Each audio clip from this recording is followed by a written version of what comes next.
what I'm saying? I'm gonna have to kick, some people Damn, off. I don't know if I want to have you on my show anymore if you're gonna bring that bullshit. Oh no, not me. It was. No, I'm talking about Nightish. Nightish Oh. acted like he had some sense when he came to the basement. Yeah, Nighty said he usually like fit in the cracks or whatever show he on, so everybody Is that what he like does? he gonna be good. But if they over here being ratchet, he gonna get down troll. with them. He gonna troll. Yeah. I hit you on. I hit your DMs, man. All right, I'll do it. Yeah, because I started collecting them albums. Every time I see them come out, I try to grab those. So like Usher and all, they they got the R&B. You get the Funko and the album with it. Oh, you talking about the like the little Michael Jackson one and shit like that? Yeah. So I just got the Usher one, and I'm waiting for a couple more to come out. So I got this dude who get me some exclusive ones for me. I started that on accident. Oh, okay. So I was like, I'll leave them in the box, put them in the hard plastic. That's it. Yeah. That's what I do. Because I got like, well, I value as a high value item, but I got a couple that I don't even keep. You don't like the hard plastic, not the typical case, but there's a hard plastic. You ever get those? Yeah, that's what I got on. Okay. The ones I think what I'm saying. Yeah, I got like 4 of them with this really high value. I got like the Tony Montana from Scarface, and I got a couple Michael Jacksons. When he's in his Beat It outfit, then I got the one where he's in his Damn, bro, why you pushing the drug culture like that, man? Smooth Criminal. No, I'm not talking about drugs. I just say no. I came from the Nancy Reagan era, big brother. Well, no, I'm saying the culture, Tony Montana. Oh, he's a character from the movie, big brother. Tez, come on, don't do that. Don't do that, big brother. Hey, that's the only thing I do, blackity black. So I only collect the black ones. Oh, is that right? That's where you go. I tried to be serious, bro, but it ain't gonna work. I was trying to get real serious for a moment. No, you good, Tez. It's all good, baby. No, but you said that's the only ones you go pro black on Thanos. Yeah, that's the only thing I go pro black on. All my Funko Pops are all black. Funkos is bobbleheads. Nah, they are bobbleheads. They just that's where they kind of came from. That's where the idea came from. Is the bobbleheads? Yeah. Started in Washington, the state of Washington. But that I'm going up there to the big one of the big major spots, a Funko spot in California. I'm going up there this summer. That's on the part of my vacation spot. So I want to go to actually Washington State. I want to go actually to the original place where they all started from, and I might do it. But it's more. It looks like it'd be more fun to go to California instead of Hollywood, California, instead of going to Washington State. But I still might go up there anyway. Oh, probably sometime next year. But yeah. But I've been going to a couple conventions here lately, so I'm thinking about putting them on the show on my channel. Oh, yeah, that'd be a good idea. Because I done seen a couple people flip some good ones. You said what, big brother? I done seen some people flip some for a couple grand, the right ones. Yes. I got one right now worth $1,500. I mean, not 15,000. Woo. Dang, 15,000. I got that thing put up. I won't display it because I don't want nobody. That's in the hard place. Yeah, I don't want no issues. But he looked like he got hundreds of them now. I got more than hundreds, though. Yeah, it get easy. Start collecting them. I even get the pre-orders. I got over 300 pops right now. Yeah, half of mine is storage because I can't fit it. About, man. What'd you say, Ted? What are they? Are they dolls? No, people get offended when you call them that. Like action figures? What is it? Chaz knew what he was doing. Yeah. I mean, you can call them.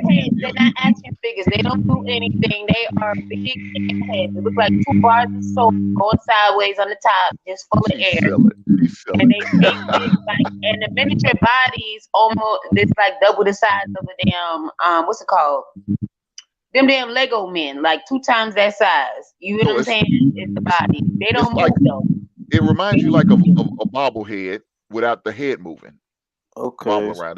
That's where the idea came from. You know what I'm saying? Yo, Hank, can I ask, like, is it an investment? Can you resell it? Yeah. Oh yeah. You definitely can resell them. Yeah, you could resell them.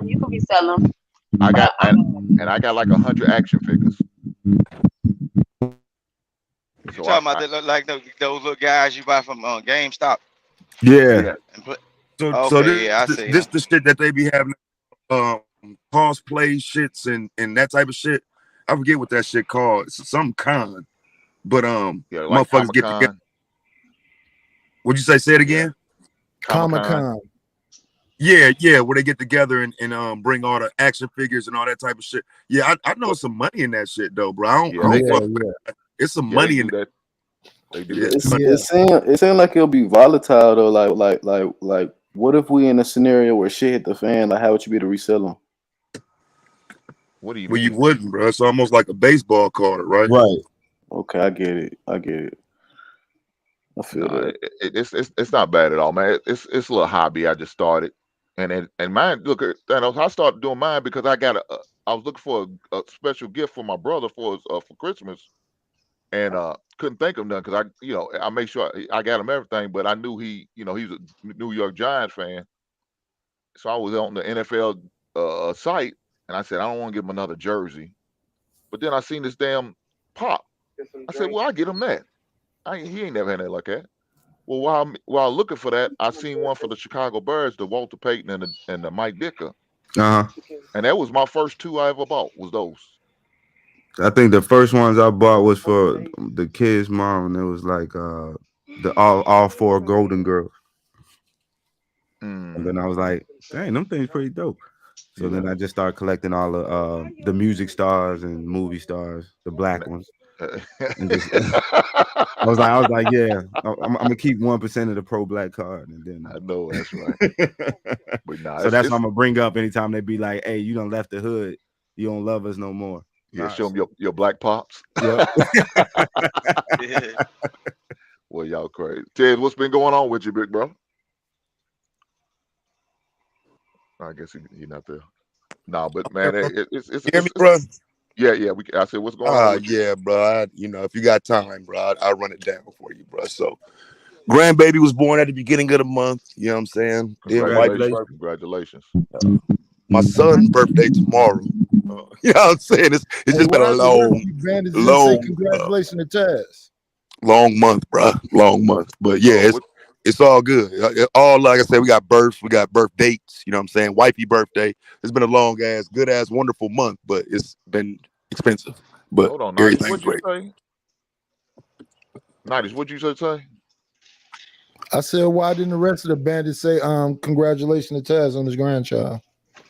It's congratulations to her. I'm my own man. I'm just the old man, bro. I don't need it. You know what I'm saying? Being a grandpa ain't it ain't exactly the shout out I'm looking for, nigga. You know what I'm saying? Hey, you keep living, we all gonna get there, big brother. Not yet, bro. Not yet. You know what I'm saying? But I take it though. You know what I'm saying? But yeah, it's been a different experience, man, because like when my kids was born like 23 years ago, you know what I'm saying? I'm in the room and watching all that happen and shit. So now, you know what I'm saying, post the event from a couple years ago, you can't be in the room like that. You know what I'm saying? They only let one person come in and shit. They kind of like keep the baby at a distance from motherfuckers and shit. So that's the only thing I didn't like about it. But the experience overall was wonderful, man. I feel like they've harmed the experience of the childbirth for the family though. You know what I mean? You used to be able to go in and post up and it could be a wonderful family event. Now they limit it to one person. I didn't know they were still doing that, man. Yeah. That's crazy. Yeah, it's crazy. I miss going to the airport and going all the way to the gate just to hang out. Yeah, yep. Facts, bro. You can't even watch your people fly in no more, bro. Shit crazy. Can somebody highlight Sin 7 Sin comment?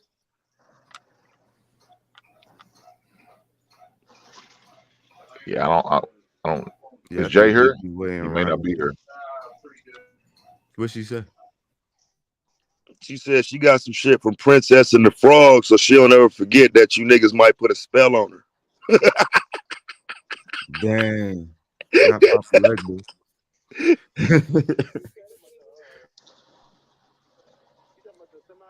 That's crazy.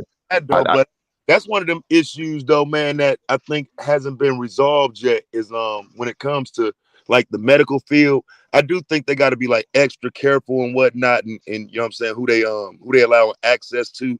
but they've virtually ruined the family experience though, man. At the hospital though, that shit dead, fam. Yeah, I knew it changed when I saw how they put the little alarm bracelet on the babies, so they can't leave the ward. Yeah, but that was a good change though. That was a good change. No, I ain't complaining about that one. It was just how much stuff has changed. You know, I tell my kids all the time how they miss. That bracelet was what they used to say my wife was the only one who could go in the room, though. You know what I'm saying?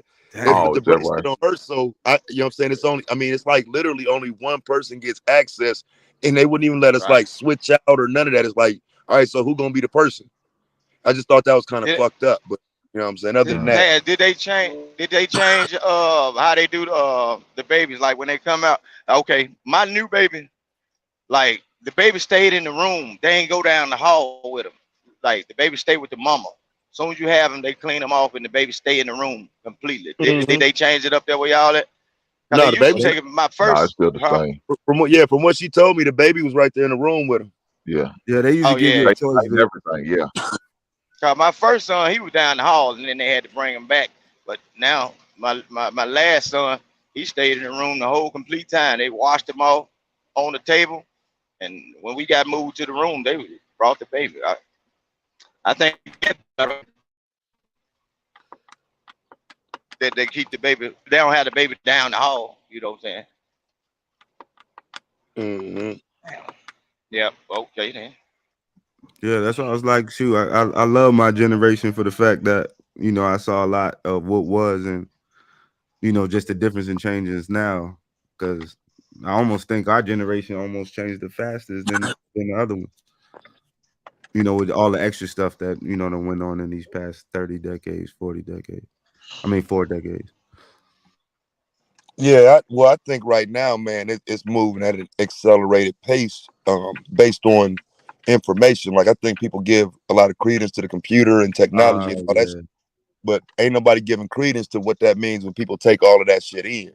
You know what I'm saying? Like, people taking in more information now than ever, so I think the world is going to be different. Just the fact that we've taken in so much more information in the last 10 years, the world has got to change based on, you know, the intellect of the people. Yeah, and there's pros and cons to it. I see people use the information, then I see some people freeze up because they don't know what decisions to make. Yeah, I mean, bro, it's scary too, man, because you know, you got these cats now that's taking information and manipulating it to be something that is not, but it works because, you know, for example, a lot of people don't want to be black. And so you tell these motherfuckers they Indians, they're not black. Black means this, black means that. I just look all over the internet, man. It's like black people are the most divided group of people with the information right in front of you. And niggas will still debate that shit and argue that shit based on belief and will ignore all the facts. That shit is sickening, bro. That shit's sickening, man. That's absolutely true. And then as soon as you do something different, you become a threat for whatever reason. And I'm even talking from the family perspective.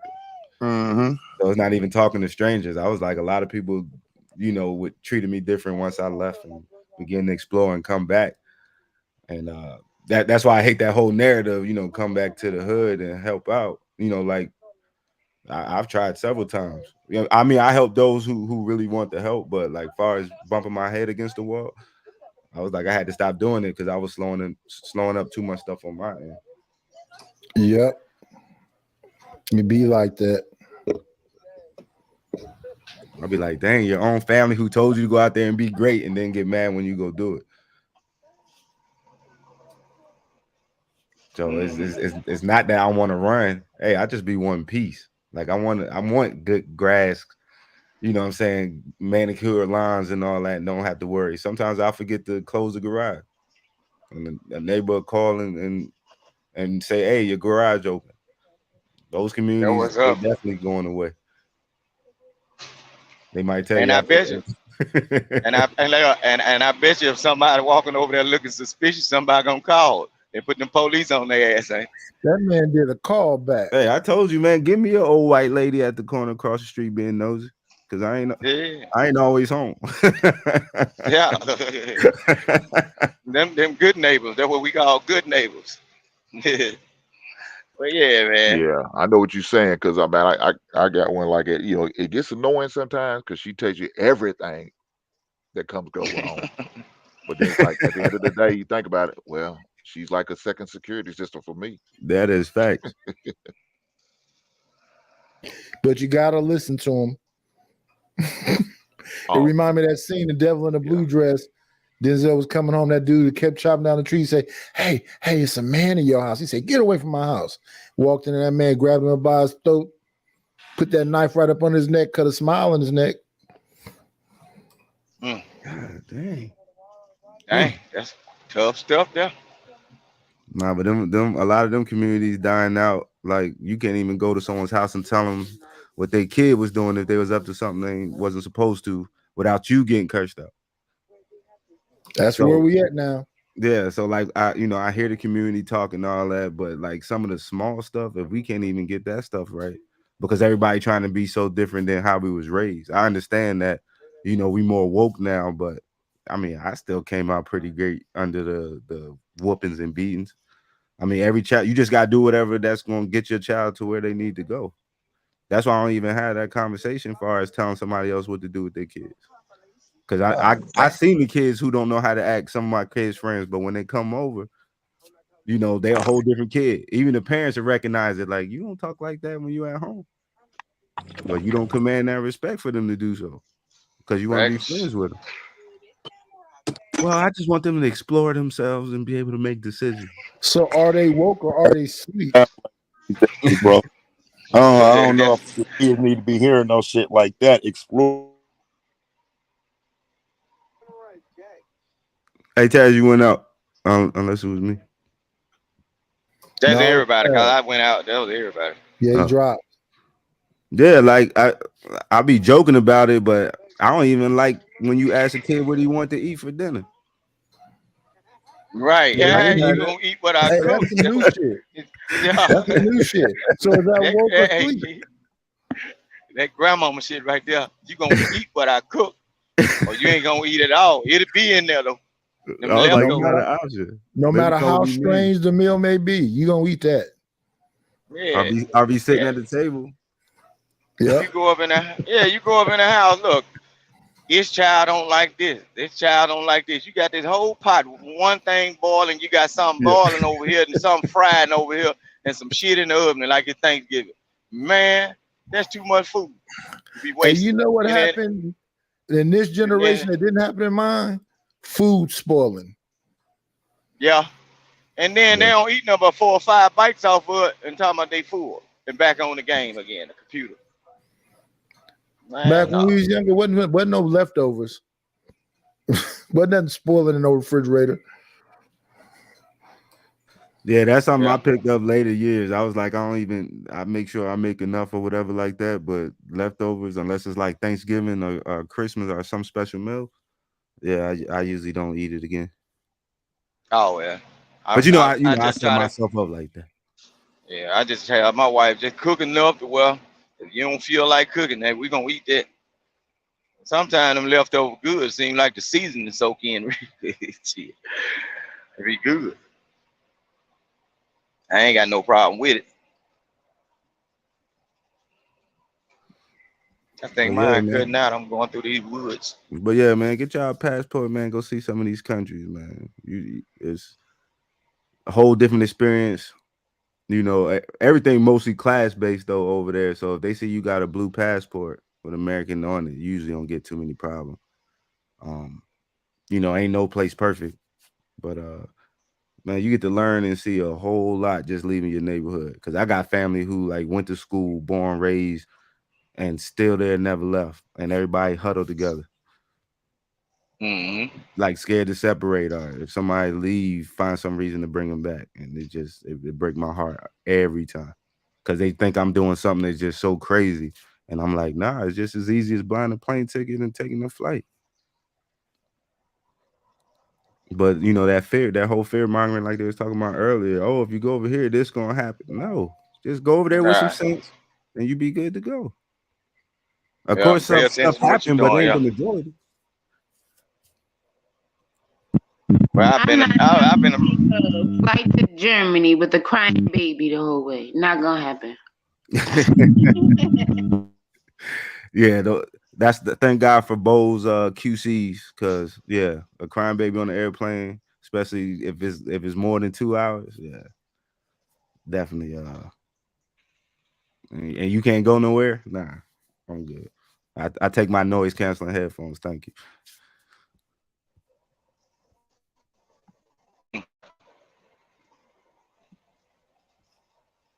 Shout out to the travelers. Okay, so what's up with the next topic, guys? What's on your minds? What else is on your minds today, this morning? We gonna crowdfund to get you a mic that don't sound like that. Okay, baby, you do whatever you want to do. Yeah. But yeah, like I said, on that ICE situation, man, when it comes down to suspicion, you never know who you might be saving off of suspicion. Yeah. And then a lot of us, we get out, we look, and then a lot of things that happen to black people, I think we got so comfortable to think that we can go anywhere without somebody disliking us or reporting us. If those people are doing it to us, we need to be doing it to them. You see what I'm saying? You got to make it equal. Balance this shit out. And then, because at the end of the day, over here, there's a lot of people complaining why about them not having jobs. Why I can't get this job? Why I can't get that job? You got to recognize those folk coming over here with skills, and they can work with their hands. They don't have to, a lot of them don't have to go into buildings or actually fill out applications. So if you ain't gonna go and if you ain't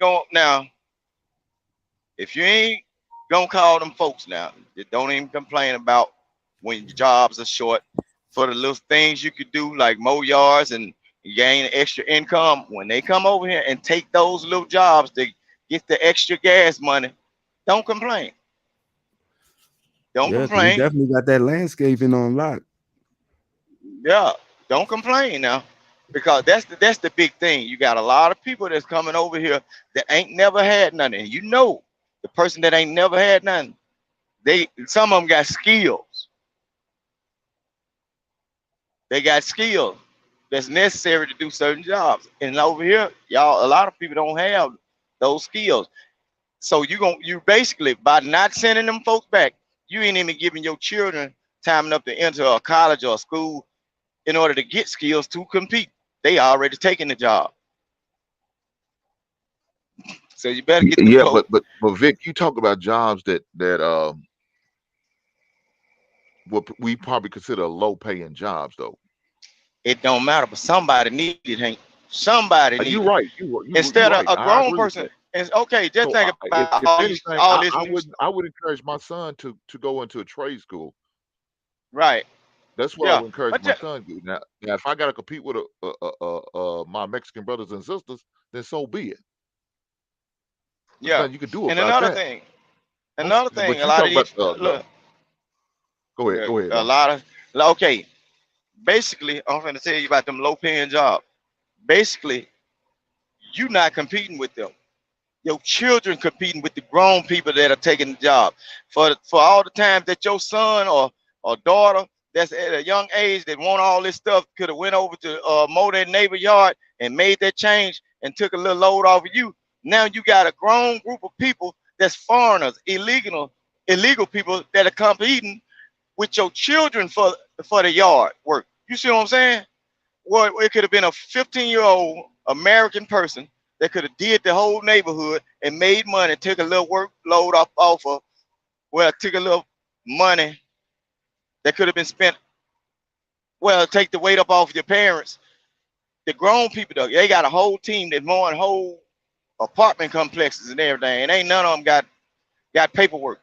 When your child could have been doing their job, that could have been something your son could have been doing over the summer, raking leaves. Rick, listen to me. These kids are barely Somebody doing need their their own job. damn yard. You think they're gonna do somebody else's yard? You better say That's what I'm saying. They not doing their own. They don't want to do their own yard. It's a chore to get them to do their own yard. That's their parent fault. But for the ones that want to do that, for the ones that are willing to do that, don't let the other people take the jobs from them. It's hurting them. You know, sometimes these guys, these young guys that's willing to take the low-paying job that the foreigners come over here and get, that might be their way to eat, man. Some of these folks are in bad situation in the United States, but they got to compete with grown people. They got whole teams, got trucks pulling up with 0 turns. Well, you know what I'm saying? All this shit. But Vic, let me say this though, Vic. Can you blame them? When we started sending, when GM and Pontiac started sending their jobs over to Mexico for cheaper labor, you don't think they was gonna eventually come over here and say, "Hey, I know they're gonna pay good." Yeah. So guess what? Yeah, that's true. You open the door right there. Do you blame them? I can't blame them. They want a better life, just like we do. I ain't saying they don't have a right to a better life, but it's a process they have to go through in order for it not to be illegal. I ain't say the ones that go through the process shouldn't be over here. The ones that don't and decide to hop that wall. That's what he said. He said your ass got to go be back. Suspicious and call. Yeah. Yeah, if you just see any one of them, just call. But listen, what I'm saying. Do the investigation. That's what I'm saying. But if you see suspicion of this person, he said, "Listen, Vic, I understand what you're saying. You're right. I understand what you're saying. That's not what he said, though. He said if you see any one of them, you should just be suspicious and call them and let the people do the investigation." I know what you're saying. Yeah. If you see some strange person, we had that happen. Okay, we had that happen down in our area, right? It's a couple not factories. in Wakanda as Mississippi. I know that happened down there. They did a whole look. They did a whole run through of I ain't gonna name the company, but guess what? When they started firing them black people, and they had all the Mexicans, and they were putting up houses for the Mexicans to come in there and work, somebody called on the plant. And it's a well-known plant. And they pay good. ICE came in there and loaded their ass up. They loaded their ass Vic, up. just say it was you, man. Yeah, I ain't do it.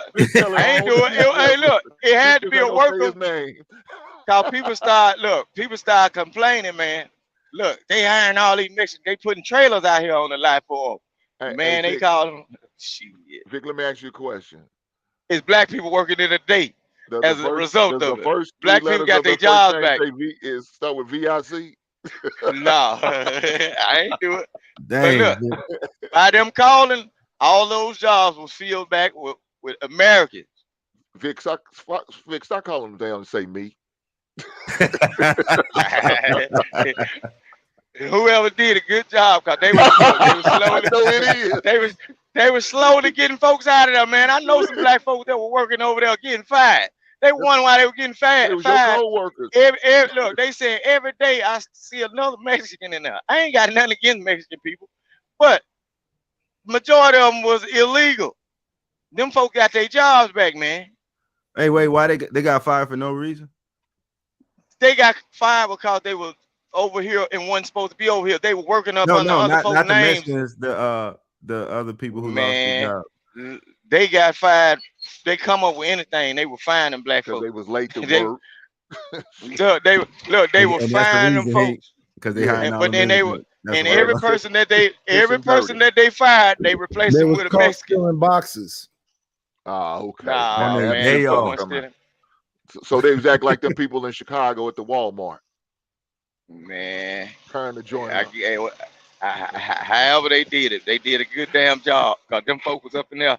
The shit, you thought a nigga selling dope over there, boy. Them folks flooded that motherfucker. They had that shit on the look. They had that shit on the news, man. They had it all over the news, man. They were like, "What's going on?" Hey, I bet you called the news channel too, didn't you, Vic? Man, I was watching that shit. Them folks jump out. Man, they jumped out. There. The ICE coming there like, man, there's some violence going on. They ain't coming up in there suit and tie. Them folks, man, coming up in there loading them folks up on bus. Vic said they come in like they was arresting Pablo Escobar. Man, that shit it looks scary now. Them ICE folks ain't playing. You thought about what you done? Huh? Did you atone for your sins, Vic, when you did Nah, this? I went over there. It happened in another town, but if I had been over there, guess what? I'd have been driving the other damn way. Hell no, that's some scary looking shit. Big say I wake Hell up in no. a cold sweat every night about what I did. No, I ain't do it. I ain't do it. It had to be Vic don't somebody feel no work guilt, there. Thanos. He don't feel no It guilt. had to be. And then the other thing they done done too down here. You know they got South Africa. Look, I'm saying they are doing it. Look, somebody doing it. South Africans, they got work program for South Africans. These are white South Africans that they bring over here for like 9 months. Somebody, and they taking the job Somebody of call the the people on farm them labor. people too. Somebody called the folks on them. And then get what? For everybody that got South African, for every big farmer, they got them South Africans working. Oh shit. It went down. They had to start Vic, you paying doing some of them. powerful work. Why the JP don't know? Man, I ain't doing shit. That's them black people that losing them jobs to foreigners calling in and reporting. They talking about it, and people coming in and going on these farms and checking and that's what they doing. Cause look, when the foreigners come over here, a lot of us lose jobs. It don't affect nobody else but us like that. I'm telling you. Because the jobs that they don't want to do, those are jobs they usually give uneducated brown people. Or a person that just want to have a job and don't work in corporate America or whatever. You know what I'm saying? But when you get the foreigners to come in, you don't have no chance. Because that job taken. Yep. So I understand. All I'm saying is when you do great work, take credit for it. Don't let other people get credit I ain't for call on them damn people.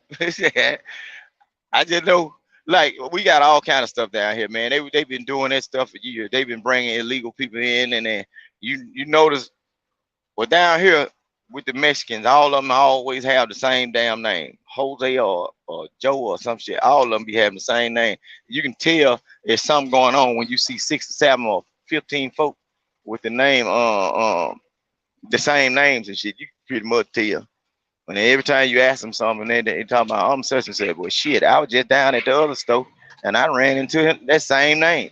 So you know that man ain't legal. You go to a place or a store and everybody you hear start hearing everybody's when they speak English, all of them name Jose. All of them this and that. I'm Jose. I thought that was Jose. No, Jose over there. I'm telling you, they using a lot of the same names and shit. You can tell when they're illegal. You know, you got to be real around them and work around them. You'll know. Some of them will tell you that because they know black folks ain't quick to report them though. There's some of them tell you. I had buddy that came over illegal. You know, his name was Jose. I asked him how you. No, his name was something else. I ain't gonna say his name. He might not even got his paper today. Shit, he might not even have his paper today. But I you know, I worked around him and everything, and he had skills, man. That boy, he can take the average person job. I can tell you that. You know how to do a whole lot of shit. So that's a threat. He's my buddy. I was like, man, goddamn, how many more y'all? Shit. Let me ask you, Vic. Let me ask you this: why do you think they are a threat, though, Vic? Man, cause look, well, for the people that don't want to work, that shit, they just don't want to work. But they're a threat to people that want to work, and you often will get looked over because just think about it. These people that are hiring these people, they ain't hiring them because they want to pay them a lot of money. They hire them because they think they're going to beat them out of something. And then black people then got to the point to where they'll tell you what jobs they ain't gonna do. You see what I'm saying? Well, that's our fault though. Hey, yeah. Vic, Ray Midnight said it wasn't no Hector Zawans down there. Man, them folk got all kind of names. Whatever name they give you, it's gonna be 4 or 5 of them. 4 or 5 of them with the same damn name. Man, they gonna have the same name. So you know, and look, they got buildings. They got buildings where these people done built like buildings, like apartment complex. You wouldn't even know what it was. It's like they take a tractor shop and everything, go up in there and build rooms. I'm talking about rooms full of Mexican boy. I'm talking about they got their own space, their seasonal work. Man, it be 100 of them. And when you go to the store, ain't no beer and no more. Them folks be balling down there. They buying all the beer too, Vic. Man, they be doing all kind of shit. And guess what? Vic, They you work ain't their ass out you ain't now. getting your St. Ides no more like you used to.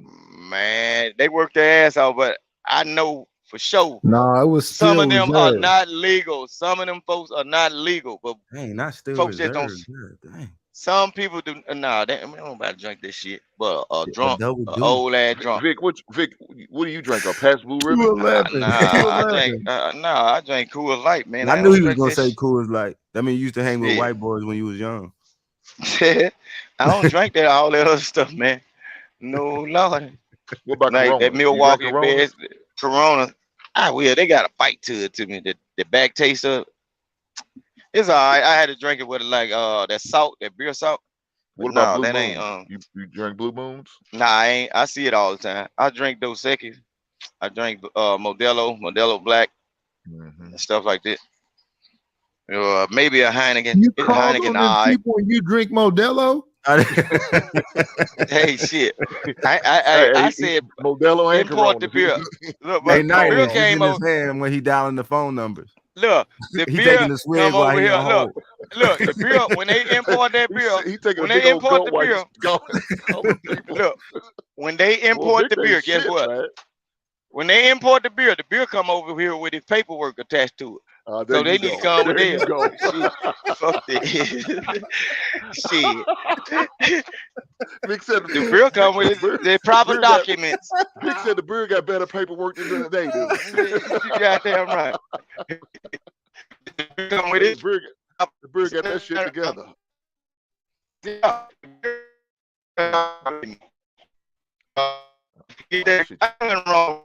Hey man, your Obama phone breaking up, Vic. Your Obama phone is breaking up. Yeah, I'm over here at this site. Let me get back to y'all. Hey, let us All right, find out man. that's an ice badge around your neck. You ain't at the border, are you? No. Trying to bring some more in. Oh no. It better be. Hey, Vic it doing, He he is doing at the face border. cam. Look. Vic reporting Look, right now. Yeah, look. Vic reporting while he's bringing a load in. Let me beat the bottom of my tray. Pop your ass going back home.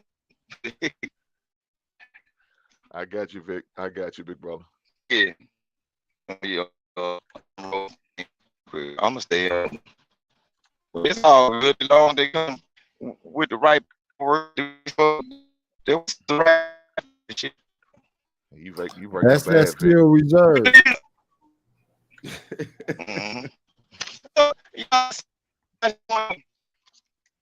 That shooting that happened in Texas. He said I wasn't supposed to be over here. See, nobody had a report that he would shoot that. Yeah, you breaking up I bad. could Vic. save life, huh? You breaking up bad, brother. Mm-hmm. Hey, Thanos. Look, I went to the store the other day and I seen they had a Jason Voorhees and a Michael Myers, 18-inch action figure, man. That's like full detail. Yes. Oh man, this thing is beautiful, dog. I got the 8-inch version of them. But man, these things are. I'm about to get a couple of them, Thanos. I'm about to get a couple of them. Yeah. Look at that, I can't even do the wall thing. You beat me to it. But I ain't think about the white shells though. I was gonna find a way to get the little clear shells. Ah, okay. And put them on the wall, but I ain't gonna take this stuff. You got to. Hey man, I keep my green screen. Hey, them white shells, man, it really helps them stand out. That's really the reason I got them. The white shells make them stand out. Matter of fact, before I bought the white shells, my ex-wife used to keep her collection of high heel shoes on them. She had like 2 bookshelves full of them. Man, I'm like, God damn. But I like the way they stood out though. Right. So I said, well, shit, let me take my Funko Pops. I took my Funko Pops to the store and at Home Depot and put them on the shelves and just kind of stood back and see how they look. I loved it. I said, oh, yeah, that white Chevy really makes them pop. I said, I gotta go with it. So that's what I ended up doing. That's how I ended up rolling with it. But my next is to go when I'm Kia them stores. I can't think of what they called. This one up there in Ohio. Well, IKEA? Yeah, Kia stores. They got them glass shelves. Yep. And some of them already comes equipped with lights. But I got like a light strip that I'm gonna put around it. And so that's my next investment. I'm going up this weekend. Well, next weekend, the holiday weekend. Somebody told me they were supposed to have a sale at IKEA, so I'm gonna go up there. Hopefully, they had their bookshelves on sale, and I'm gonna go up there and get me a couple of them and install. It already comes with like a little smaller, like a dim light, but I'm trying to get one of them, them little light streams. You see them kids be putting them on their walls and shit like that. I'm trying to put a strip on the top of it so it can shine down on my pops or my action figures, whichever one I put in there. So if that's another idea you're about to take, I stole it from you. Duh. The Mexican builders themselves. Oh, hey, I was about to say we might have to get a Juan, a Julio to They be doing roofing and everything. Yeah. Built me a whole shed of them. Yeah, great. I just gotta hope Vic don't call the people on him though. That's all. He better have his damn paperwork straight. Damn, there you go. There you go. Nah, I ain't calling on them folks. No, it's all good. It just, man, that's what it boils down to. You know, you get people that want to work, and you know, and they won't take a chance because the certain people that made say that black. Hey Vic, man, you like you mouse on your phone. Yeah, sound like the people might have called the people on you. Shit, that ragged ass phone you got. Where Jay Press?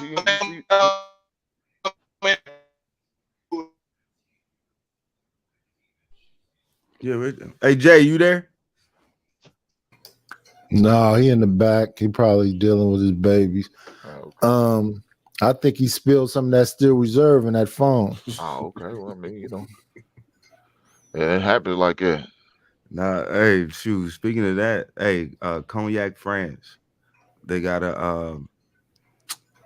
it's a hotel resort style thing where you just taste. You spend a weekend there, and you just taste like over 300 different cognacs. It's probably one of the best experiences I've ever been to. Best experience I've ever been to. Because they don't drink a lot of the stuff, they drink over here and all that. So they actually export probably like 90-something% of cognac to the US. Yeah. So what they here in Kentucky, man, they got a couple hell of a bourbon trails, man. So I mean, I have fun, and you see people from all different backgrounds and everything, and that's probably like some of the best fun I ever had. Is a bourbon trail like a winery? You said what? Is a bourbon trail like a winery? They do sell wines though. They do sell it, but no. I mean, when you go to a winery, you go to a farm and they show you the dirt, and yes, grape, and then they take you to them barrels and they got the host. You're gonna see they got the host distillery system. Okay, it's like that's what I meant. It's like 3 different distillery systems you'll see on the trail. Yeah, I still ain't moved over to that side. Like whiskey, if that's the only thing to drink, I'll drink it. But like, that's an insult to us. I mean, whiskey or bourbon. Okay, I was gonna say we don't confuse us with whiskey. That's Tennessee. I had that issue at Fort Campbell. They used to correct you quick because half the base in Tennessee and half the base in Texas. That's Tennessee, big bro. We don't do that here. But you understand? You said you based in Fort Campbell. How long was you there? About 2.5 years. I was working in Nashville. Okay. I mean, I can afford to live in Nashville. Then back then, it was that's a nice place, but you definitely have to have some a little change to live there. Or But, with it's definitely Nashville, beautiful. Yeah. If you, I don't know if you looked at it recently. It's really affordable now, man. I don't know if Because everybody moving to Murfreesboro and surrounding. Yeah, because Murfreesboro, what, like 20 minutes, 30 minutes away. It's not that far.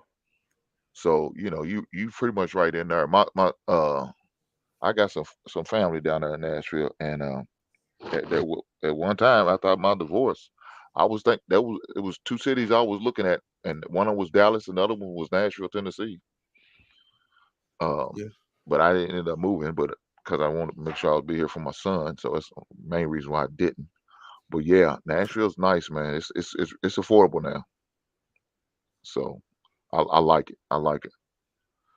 I make sure I try to get up there at least about once a year, man. I like a good band, man. Listen to a good live band. It's something about listen to a live band to get good music, man.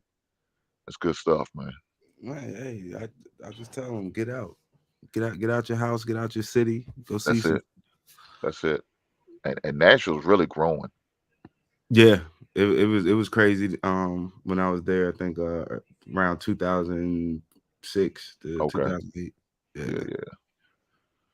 That's good stuff, man. But yeah, matter of fact, I speak of that. There's a big pop convention in Nashville. I'll be down there July the 7th. It's like because right now it's like a 25-year anniversary for them. So they going like on a tour. So the only one closest to the South is going to be in Nashville. Hey, now did you see the comments? Yes, he says giving alcoholics. And he said Kentucky, that's bourbon. Is it like is it a such thing as aged bourbon? Yes. Is it smoother? Oh, I haven't drunk it. I don't know. He said he don't test the other stuff, so he can't tell you. I know. No, I was asking him about Kentucky bourbon. Now I don't drink at all, so I don't. Oh, I don't okay, know. okay. No, okay. I don't know. I don't drink. I just go by my buddies that do drink and what they tell me and what I know is a hot seller. But like in my bar, I got Woodford Reserve. I got, of course, whiskey. We got it's black owned called Three Brothers. They sell whiskey and bourbon, so I got some of that. But I just keep a little bit of everything. Hey, Thanos, have you ever had that Crown Royal White? No, I mean they didn't even age it basically, right? It was probably 6 months to a year. What's that? The Crown Royal White? I mean, for it to be clear. Yeah, I don't know how they did. My buddy told me about it. And when I was in Vegas, he said they have something out there. So I ended up going out to Vegas, but he didn't tell me he was in Old Vegas. So I had to go to Old Vegas just to get it. But yeah, I don't know how they made it. I didn't ask, but he speaks highly of it. So I got some, and it's never been cracked at the house. Nobody ever says nothing about. I mean, I got it on display. Nobody ever say nothing. Anybody ask me? They don't even ask me about it. I just but it's there. But I when I ask people about it, they like, nah, I never heard of it. And then some people's like, no, that ain't no such thing. I got a picture of it on my phone. I keep on my phone just to prove. I said, no, it's real. It's real. Let's see. Oh yeah, I see it now. Unless you're just talking about the bottle. It's like completely white. Yes, the Crown Royal bottle. Yeah, you see it. Yep, I see it. Yeah. Yeah, that's the only whiskey I will drink, and I think because it's blended, that's why. Big Mafia said, "How do I got a bar with all that? Don't drink." That was me because I didn't drink till after I got out of the military. I just don't drink. I mean, but I entertain. So you don't want to look her. What I look like just offering people water and tea? No, I mean, if I entertain, party going. Yeah, I gotta, offer have something to drink, and I don't believe in having people bring their own stuff. That's not my style. So yeah, I keep it. It don't get touched. I tell you that you ain't got to worry about somebody, hitting the Yeah, bottle or nothing like that. that's It called ain't been tampered. hospitality. A lot Yeah, of that's people. it. Some cats just don't understand that, Thanos. It's called hospitality. I don't go to no one's house without bringing something, and Oh even if no, they say no. I call you. I will call you. Say, do you need me to bring anything? And they, like you said, they say, no, you ain't gotta bring nothing. I say, okay, I know what he likes. He likes bread. I usually bring a case of bread in. Yep. You know what I'm saying? They like, oh, cool. I appreciate it. A case of bread and a bag of ice. That's how I roll. I know both of them is needed. Hey, and that's helping the community. It got to start somewhere. It got to start somewhere, and not every That's helping the fight start at the family reunion. Well, yeah, you're right. Hey, family reunion is looking rare and rare. I don't see as many as I used to growing up. What's that? Yeah. Family reunions. No, you ain't lying. They ain't like it used to be. We had one with my family every other year. We used to do it every year, but now we like more every other year. Yeah, that's the no more big mamas, man.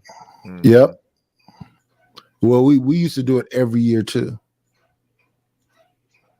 Yeah, those days gone. That's why I was like, man, I kind of missed my childhood. Then when I got grown, like so much change. As far as family, well, especially when you like 20 years, the grandma started at 40 now, so yeah, that's what I was saying the other day. They pretty young now. Back in the days, grandmothers was grandmothers. Right. Yep. They had patterns. They had sewing machines. They were saving some money. Not no more. Grandma at the club twerking. At the club with a granddaughter.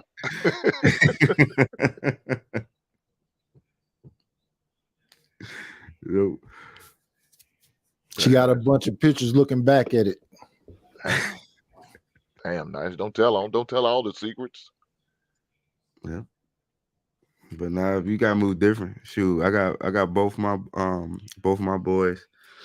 They gotta do military, whether they go to college or not. They don't have to go active, but just to give them something, they'll appreciate it later, the benefits, when they get ready, purchase a house or whatever like that. But just in case they don't know what they want to do, because my oldest about to turn 16, and he still don't know what he wants. That's why I was like, we got all this information, and it almost hinders some people because they don't know. It's too many decisions. Options. Yeah. Too many decisions. And so and I said, fortunately my son's got a scholarship, so he don't have to worry about paying for anything. I said that's a good thing. I said, but if you had to go pay for school, I would encourage him to go to a community college first. No, that makes sense, especially with the general classes. Yeah, do your gen ed classes and then transfer. It's less money that you have to pay or come out of. But that's not, fortunate for him, it's not the case. But if there was, that's what I would encourage him to do. And if your kid's just not, if you can, your kids, you have a good idea about your kids, if their IQ and how smart they are, and if you think they're gonna be able to make it in the college, I would tell them kids that don't go to college, just go to a trade school. Mm-hmm. If that's just college is not for you, you struggle through school your whole life, and you just tired of going to school, I would encourage you to do a couple years of trade school, get you a certificate, and just get out there in the workforce and start making money. I am. I do send them. Like they do go to different camps. So this year they'll be doing a coding camp. Mm-hmm. For a month, I think, or 6 weeks, and just to look at some of the IT stuff. Because I'm like, on y'all computer, even though y'all playing games or whatever like that, you might as well learn how it works. And plus, I can't even keep people hired. Like I'm always looking, to get people jobs, but they usually get scared and don't even start the process. But it's not as hard as you think. Like IT, if something's not broke, you mostly just sitting around, waiting for a call. If everything working, I mean, you getting paid and you relaxing. Or working from home. Like if I'm not in a meeting, Exactly. you know. Our IT put a help desk in for that shit. Like you said, you know what they do? They talk us through it. They not even coming. They talking you through it. Right. Like, That's what I goddamn, was what the saying. fuck Like we with pay y'all AI, like for? yeah, you might have to just get a college degree just cause to avoid the you know, you just not getting hired just because somebody got a piece of paper and you don't. So you can have all the experience in the world, but you know, if it's some places, you know, they pay you based off your education. But it's like it's plenty of openings. That's one field that it's still hard to fill, and everything will be automated. Everything. So a lot of the manual jobs and things that people rely on now, you know, automation and AI only gonna get better and better. So prepare yourself now. Even when we was talking about the yard work, I don't know if you saw that mower, that little robo mower. It's like a Roomba. Yeah, but it's just bigger. Yeah. And it cut your grass. You set the limits and learn the yard. Yep. They'll go out there and cut it. It's like a bumper car with lawnmower blades. Yep, and then come and look and then put itself in the garage. Now, if it can rinse itself off, you know, we got a winner.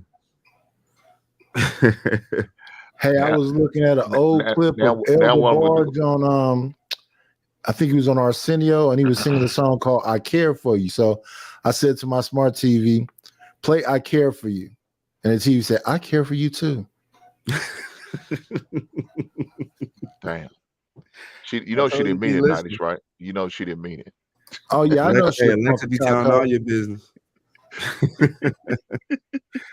Now, if I could just find a weedy to do my edging, I'll be good. Man, who you tell? I'm telling you, Alexa be listening to you. Then next thing you know, you log on your computer or your phone, what you was talking about. Now you getting advertisements for. I can't stand that shit. So spooky and shit. That shit's especially crazy. Facebook. Like you scrolling through Facebook and you was just typing or talking about something in another app or in the text message, and next thing you know, you getting the ad for that specific thing. Mm-hmm. That's why it's like with your channel. If you control your channel and get it to where you can get the ad revenue, that's where your big money gonna come from. Yeah, for sure. For sure. But you know, you talking about speaking about the yard, man. I'm type of cat. I cut my own grass. I'm well, my son does most of it, but even when he's not doing it, he hasn't done it. I do it. I get out there and do it because I take pride in my yard. You know, you take pride in your home, and that's just me. I'm the one that, you know, your neighbor you probably get jealous of because his yard looks like a goddamn golf course. Man, that's just what you do. Get your little Lesco fertilizer twice a year. Hated when I made him cut them lines.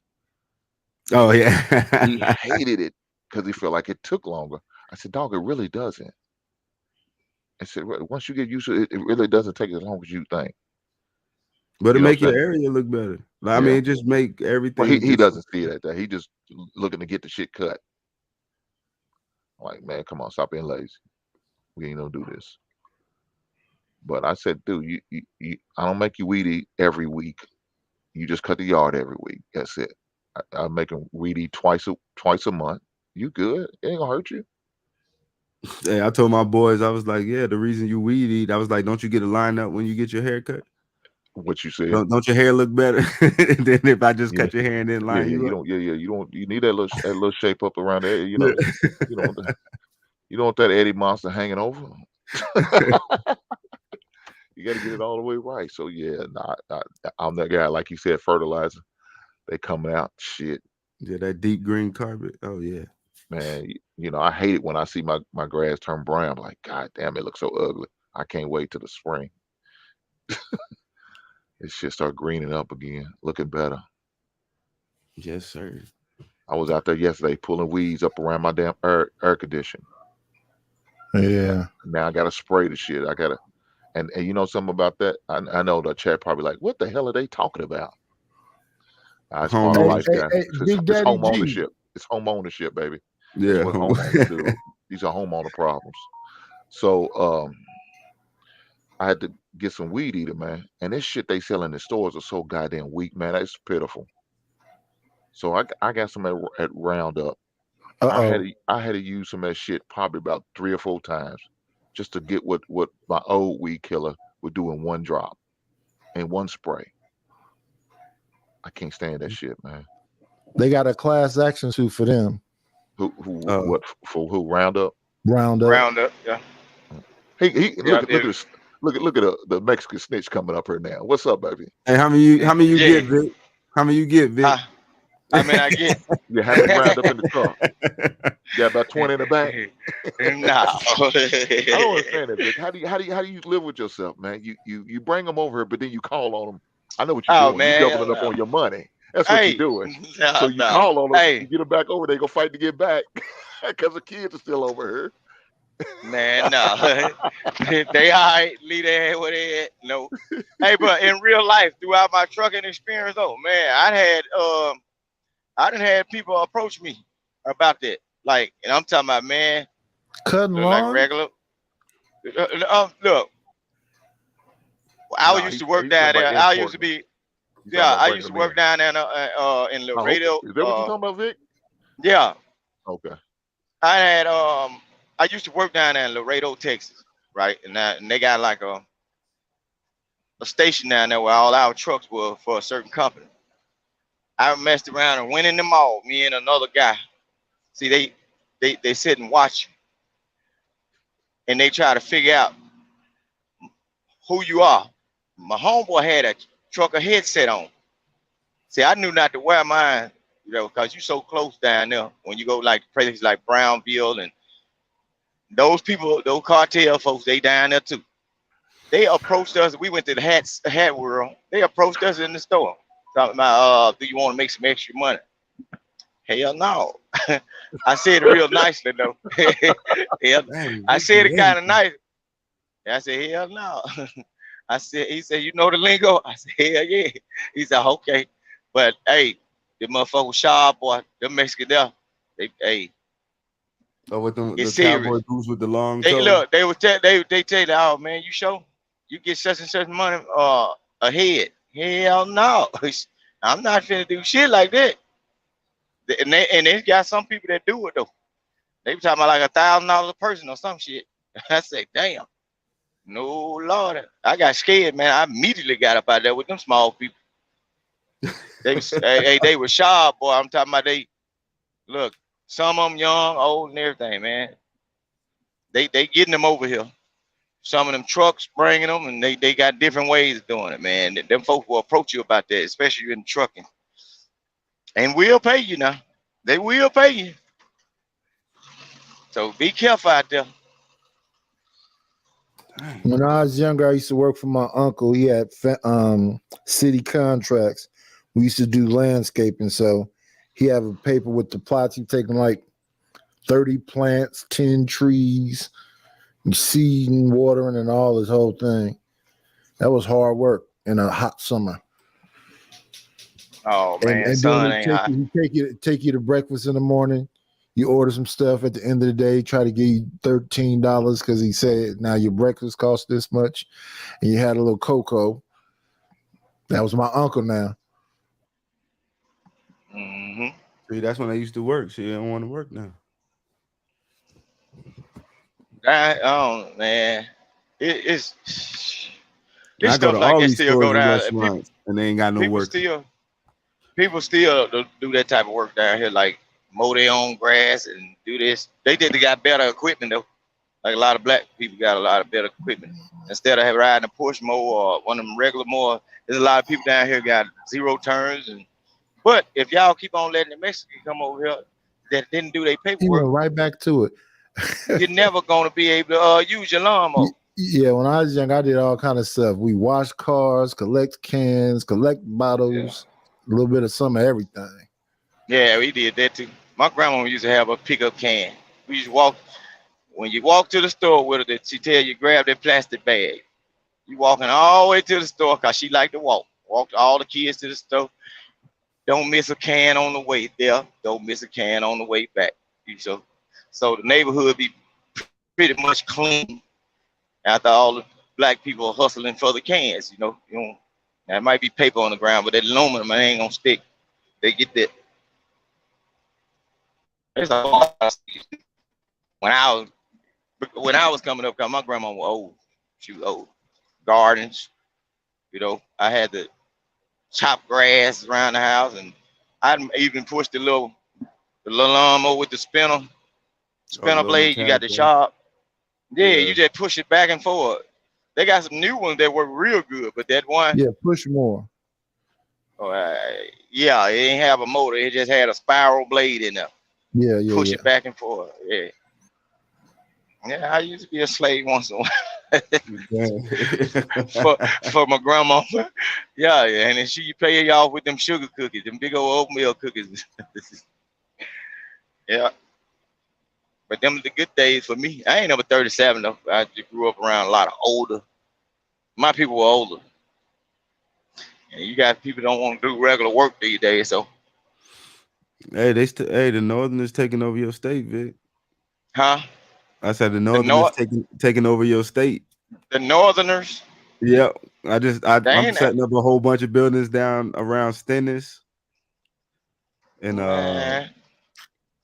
a whole bunch of IT infrastructure going down there. Well, hey, they in the building. They ain't out here with us.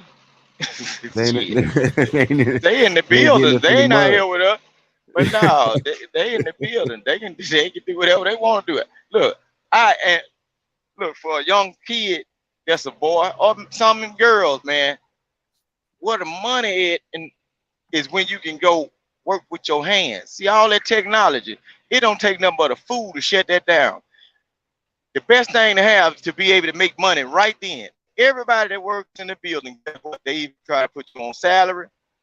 You get paid at the end of the month, or you got to wait every 2 weeks, or you got to wait till the end of the week.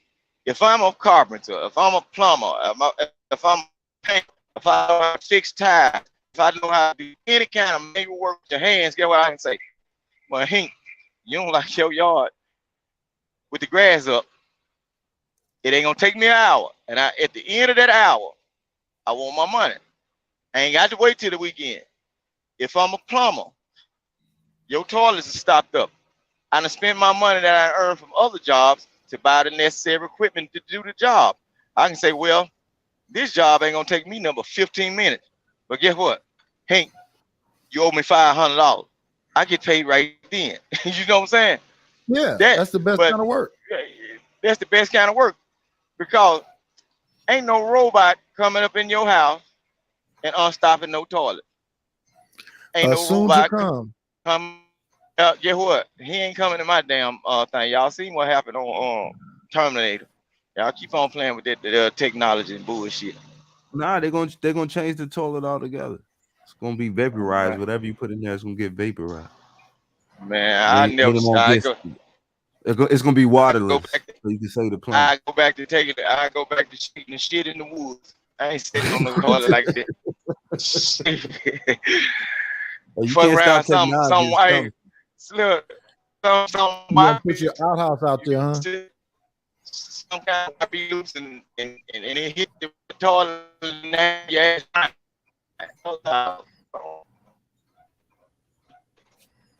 He bored out. Y'all can have all that technology. We still do certain things the old way down here, and it works. You gonna be living off the grid? Huh? 2003, I was still using a push more. See, down here is not like living off the grid. You can go to certain places that are heavily populated. You can go to certain places that ain't. Just like this road I'm on. I can turn my camera around, right? You see what it look like out here? This road I'm on, number of trees. But it's people on this road, they got big yards and cows and shit. You're gonna see it if I ain't passing.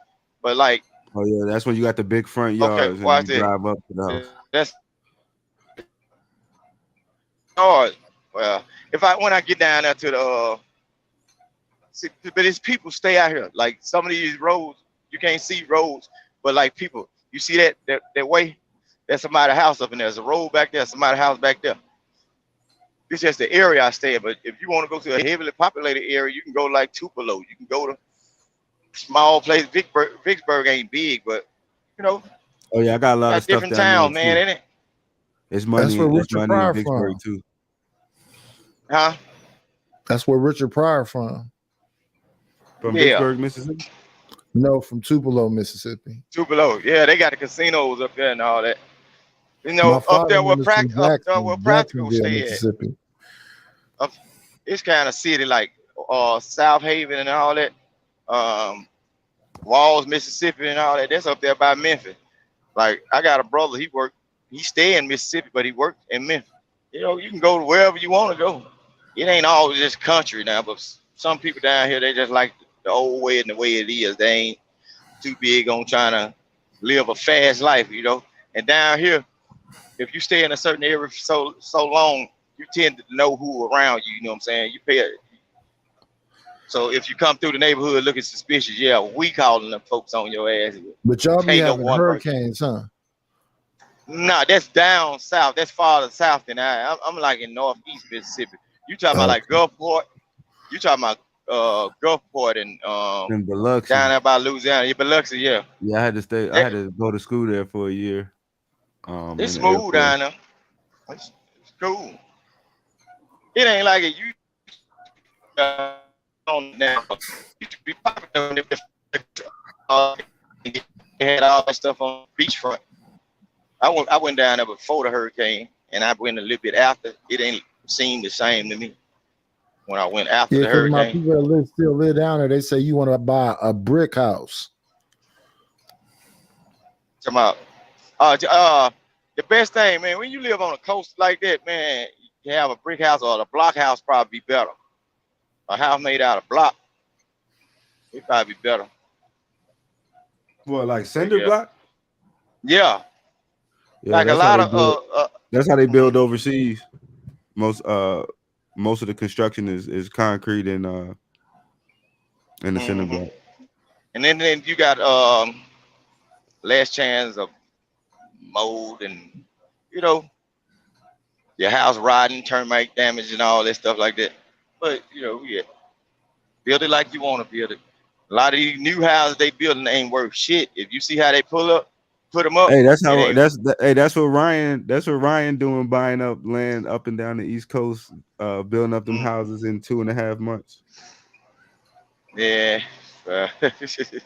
Like when I They- bought one of my houses in North Carolina, the AC went out, I think on the 10th year, and they used to last about 30 or 40, and now you got to replace the whole joint. Like they warranty you for 10 years, and that's it.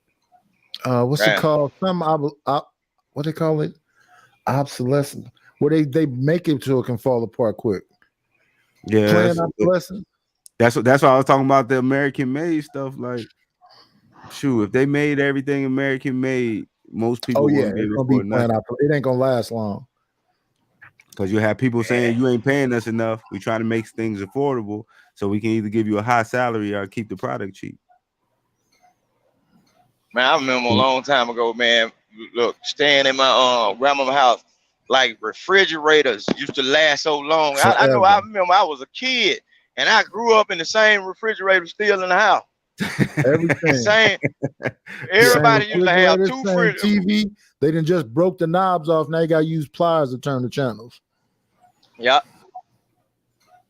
I'm talking about stuff that lasts long. I think the old stove still in the house. The old one that you twist the knob. Yeah. It was gas, but it's like an old iron stove, big iron stove. I think it's still in the house. And that house been remodeled and everything, but all the old, I think it's still in there. I had to go to my auntie house and my mama's sister, the youngest one, when they Them passed the people done land, throw that away one. stuff. No, they ain't stuff throw away forever. stuff. You know And about it's that? still- You know about the iron that's not electrical? You got to sit it on the Yeah. stove and warm it up. Set it on the stove and run the towel over, and yeah. We still got them. They use them as book holders, like shelf. Put them on the shelf. them heavy I thought ones. you about to say you still used it, Vic. I was like, damn. Nah, they still use the straighten comb though. They got them in the stores now though. My grandmother had wash buckets and washboards and clotheslines and cloth diapers, and they don't use new stuff. They still do that down here. Like diapers, you just put cloth on them. It's a lot of people still got clothes hanging in the back of your yard. They line the clothes line. You take two. Yeah, you take the wood and build it up like a T and run your line across. Yep. Yeah, I It save your energy. Save your energy. You wash your clothes and you hang them in the backyard. Projects over here. Yeah. And clotheslines in the backyard. Damn, we used to have to do all that stuff. See, but that's what made me such a Renaissance man to this day, because you do all that, knowing how to cook and all that. I don't know what happened to a lot of the women. I guess they didn't get taught. I don't understand what's going on, but like cooking and all that, that's almost like a thing in the past. Well, I'm glad I don't have to worry about that. My wife cooks every day. Ironing clothes, mowing that lawn. You want a 3-inch blade. All of that stuff. It used to be pride and ownership having a home. Now I don't know what happened to that. Now it's cars sitting all in front of the grass and the box 70 with no wheels on it. Yeah. Yeah. The long one, the old school long round one. Still got some trues and vogues, it's a little rusty. It's all good. It was fly in the 70s. And then your uncle went to jail and they never did nothing with it. It's missing one of the tires because somebody stole it. Back down memory lane. But see, look how that look. You see all that farmland. You see all that, and play the style. All that farmland. So it's not music that give people that spirit. You see that farmland, but in them trees, there's a house back there. That's somebody, whoever owned this property, they probably their house. And you see them cows over there, you probably can't see them, but they all the way back there. If one person owned that land. You probably can see these up here close. But see, you see why they wouldn't lock down the border? Because you see that when people had that much land, you need somebody working, then you ain't gonna get too many black people to do it. You see all that farmland, and it's a shop back there. On it the other day, almost cut my throat. Hell, I doing that here. Don't nobody want to go to no farm. I'm like, what are y'all talking about? That's good for kids to learn about. You see all that land? You see them roads back there? It's roads. And most likely it's a house somewhere not too far where a person owned this. Yeah, the grandkids don't want to move down south to be on. And then sometimes you can see all this land and you think a white person owned it. Some of this land be whatever. Hey, Vic. This you notice every once in a while. Once you see on a little road that goes off into a whatever. These are roads that people travel down to do what they do, whether it's hunting or whatever, little side roads. You notice all these little spots where you see them roads at. Somebody might have something back there that you don't know nothing about. Like some of them same houses that the folk have for a long time, they still here. Still at their land. Breaking up. Oh, yeah, in the tree. When you're in the tree.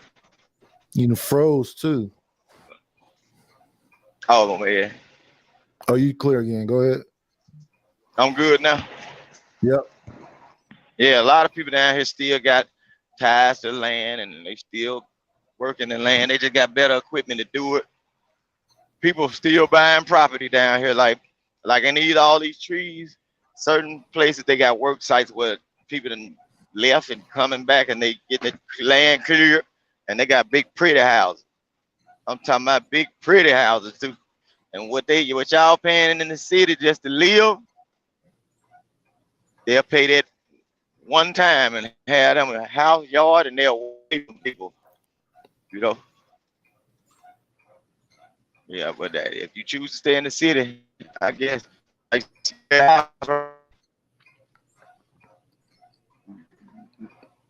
another house over here. You know, these people that haven't left, they got houses and houses behind houses on the property that they done bought. That's how folk live down here. That's why a lot of the older people really ain't interested in leaving. It makes sense to me. If you've been there the whole time, why leave? Yeah. Do they got now big they go families in there? visit. 'Cause that look like a big Yeah. old house. There's a bunch of people in there.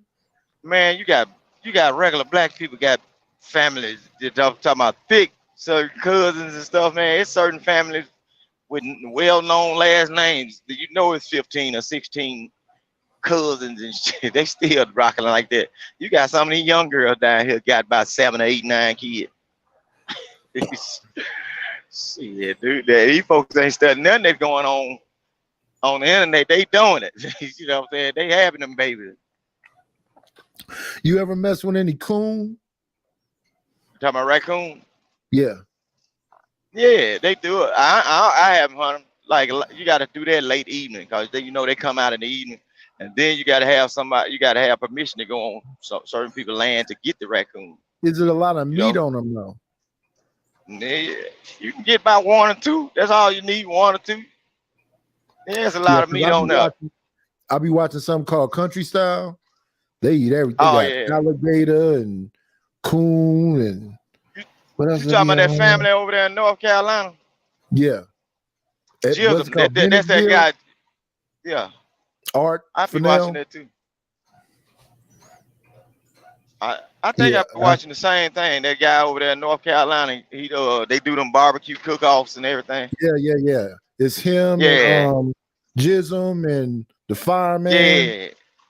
Yeah. I watched that too. Yeah, they go hard.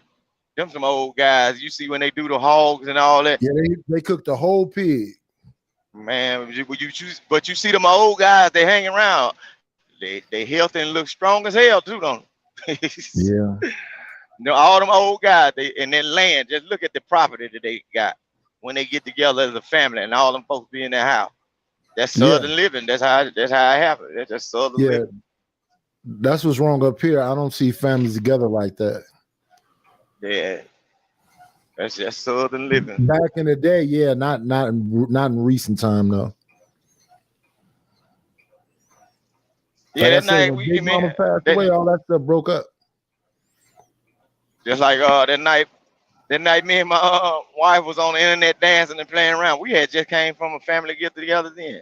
I had talked to JP earlier. Asked JP what we were doing. We were sitting out in the big old yard eating crab legs and shrimp, potatoes, and he got a chance to see some of my uncles and all that. Some of my uncles, all the women was in the house. My wife was out there just sitting out there with her. We like to sit on the back porch. But yeah, he got a chance to see some of my family members. And we was out there. Some of my older cousins get together, but they got little bitty houses. They be packed up in there. So you gotta sit outside in the front yard and the backyard. Oh, that's what we do. It don't matter.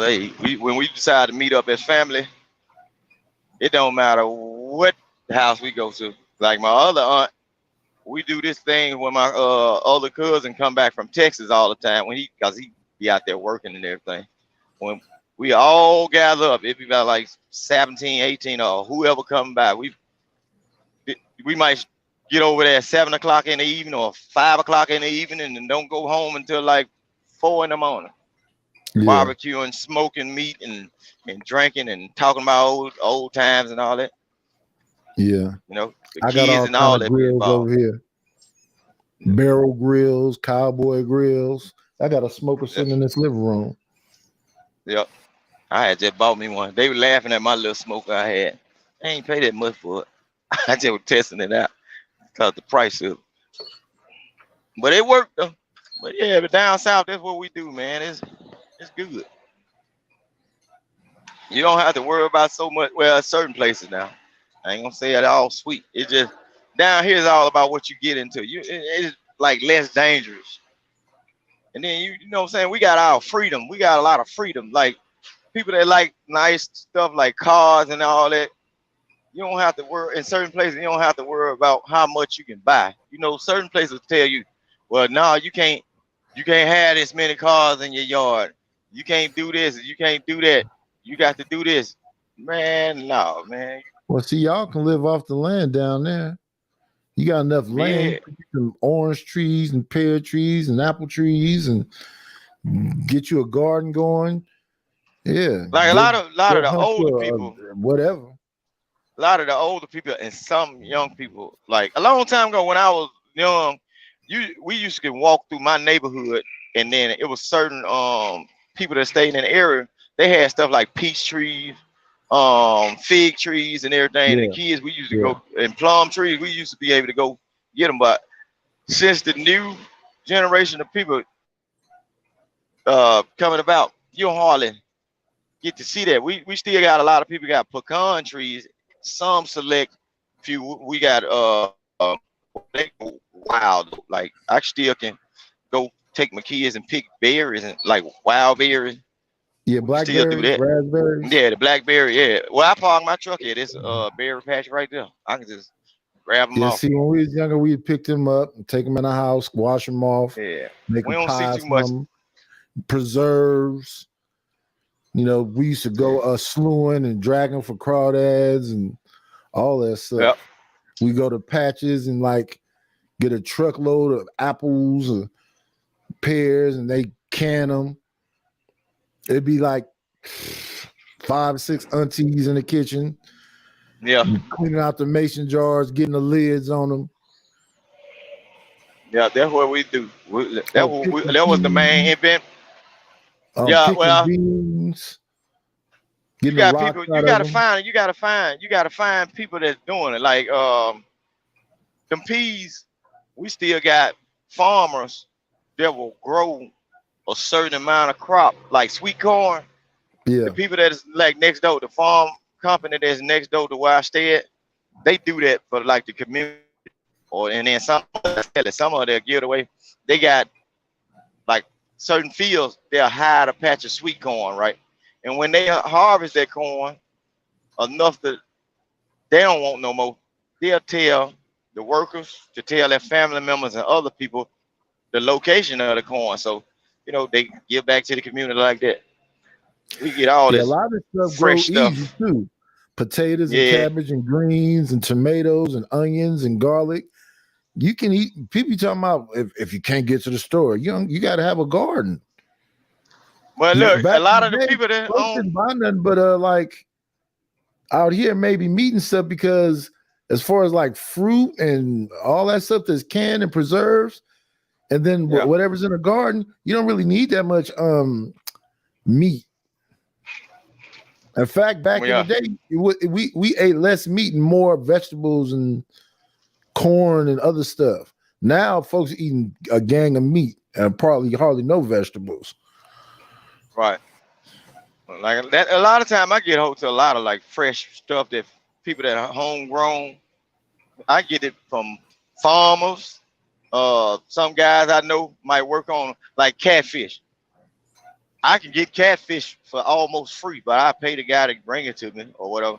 The people that they work for, they might say, well, a certain amount of workers get this many fish. The person that's working on the farm might not like fish. They'll say, well, Vic, well, I give you this whole cooler full of catfish, so I don't have to really buy it. I'll give you this whole cooler full of catfish for $20. They just want, you know what I'm saying, get in the way. They work out there and they getting it anyway. Hey, you know, when you say that, I noticed that people don't have, also out here, people don't be having deep freezers. Oh, yeah, everybody got deep freeze down here. Hey, everybody, that's the first thing you want when it's in your house. You don't have wash and dry in your house. You want one refrigerator or 2 refrigerators plus a deep freezer. If you got that deep freezer and 2 refrigerators, oh, you good. you doing real good. Like down here, they usually keep one in the house, one main refrigerator for, well, the kids go in there and get stuff up to eat. And then if you got a garage, you keep your refrigerator. Yeah. Yeah. That's how we do it down here, though. And if you, a lot of times my it's packed people with came food. from Mississippi and they came here and did the same thing. They put gardens in their backyard. They got that refrigerator in the house. They got that refrigerator in the garage, that deep freezer, and then they just got stuff stacked up. Cinnamon rolls and loaves of bread. I mean, loaves of bread. Loads of bread, bottled water. Yep. They got sodas. My aunties, them, they do that all the time. Like the garage area, you can go out there and it look like a little mini market. They got all kind of iced teas and soda pops stacked up everywhere, and you can they just go to the store and then whatever relative come over there, if you need some of it, you just ask them, they just give it to you. Yep. Yep. So you ain't got to never just make no. If anything was happening, you don't really have to go without. I can always go to one of my auntie's uncle's house and eat or whatever. Or if I'm out working somewhere and I can make it to their house before I get to my own house, I can stop and eat lunch at their house. They probably already cooked something. Yeah, there's always something being cooked. Yeah. And then back in the day, they used to have a meat man to come by with meat deals, boxes of meat. Oh yeah. Yeah, you talking about like the Swanson dude, the Swanson man? Yeah. You got so many sausage, neck bones, pork chops, some steak, and it's just all kind of meat, but it's a package deal. Yeah. Well, my mama used to buy that stuff. We used to like them. We used to get junk off there, like them pieces that they used to make at the cafeteria in school for people my age. We used to get that type of stuff. Square kind? Yeah, the square pieces and all that. We used to buy those a lot. Cause my mama had 5 kids. You see what I'm saying? She had 5 kids, and we was up in that grub, and we ate good. Yeah, see, that's different. I got 12 with 4 uncles and 8 aunties, and only one of them don't live here. That one live in Chicago. Oh yeah. And so they all had a bunch of kids, and now it's down to my generation.